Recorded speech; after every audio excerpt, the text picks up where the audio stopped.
Good morning, Ian Crouch with your 8:30 Hunter News update. Residents in most local government areas in the Hunter will be able to dispose of storm-damaged items at no cost for the next 6 weeks. Around 1,500 customers remain without power across the region. However, Ausgrid is confident of returning most homes and businesses to the grid today, although there will be a small number of jobs which won't be finished until tomorrow or Wednesday. SES teams are out assessing the damage and will provide data to the Reconstruction Authority. Natural disaster declarations have been announced for Port Stephens and Maitland, clearing the way for financial relief to residents and councils impacted by the storms. Emergency Services Minister Jihad Dib says other areas of the region are still being assessed. What we will continue to do is undertake those assessments, and if those local government areas meet the threshold for a natural disaster declaration, then they will be added on to this. This is by no means an exhaustive list, but this is the initial announcement, and we'll continue working with local government in local communities to assess the impact. The Hunters Peak business body is calling for support from the insurance industry as owners across the region take stock of their losses following last week's storms.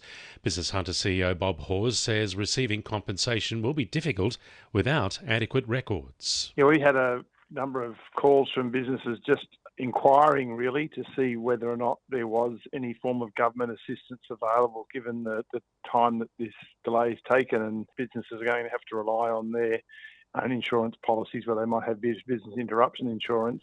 Federal Labor has committed $2 billion to the local aluminium sector. The cash boost aims to encourage the switch to renewable power. Aluminium smelters will be offered new production credits for every tonne of aluminium produced with renewable energy. Prime Minister Anthony Albanese will make the announcement at the Tomago aluminium smelter today. A man's been refused bail over an alleged assault and hit and run at Cardiff.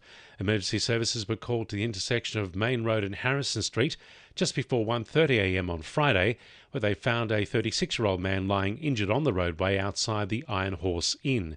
He's still recovering in the John Hunter Hospital.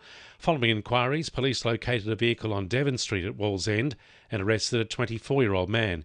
He's been charged with attempted murder, assault occasioning actual bodily harm and traffic offences.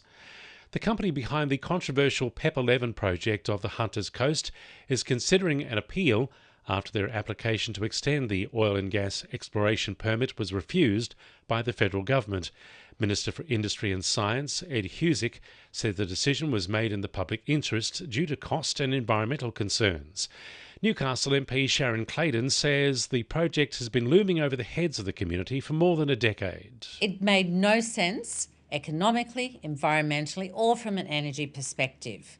And so the people of Newcastle, and indeed people of the coastline up and down the coast, have long held the view that this project should have been rejected. 2NURFM Sport. The Jets have suffered defeat in the A-League Women's, going down 3-2 at the hands of the Wellington Phoenix. Coach Ryan Campbell described the loss as tough, which may have been an understatement after conceding a 98th minute goal direct from a corner. Forward Devon Jackson was taken to the hospital after suffering a knock to her cheek around the hour mark. Campbell says they're awaiting scans to see the full extent of the damage. There were some positives for the Jets, with Sheridan Gallagher returning from suspension in style with 2 first-half goals for her side. The Hunter Hurricanes have gone down in their opening men's and women's Australian Water Polo League fixtures. 4 goals from Hunter's Jake Robinson weren't enough, his side losing 25-8 to UNSW Wests and the women losing 13-9 to the same opponents. The Hurricanes now travel to Perth for 4 games over next weekend, 2 against UWA and 2 against Fremantle. And Newcastle's Kiva Bray was named player of the match in her Under-19 Women's Cricket World Cup debut, taking 3 for 1 against Scotland. That's sport, I'm Will McGrath. And the winning numbers in Weekend Lotto are 7, 11, 15, 19, 34 and 45, and the supplementaries are 32 and 42. And now you're up to date with the latest 2NURFM Hunter News.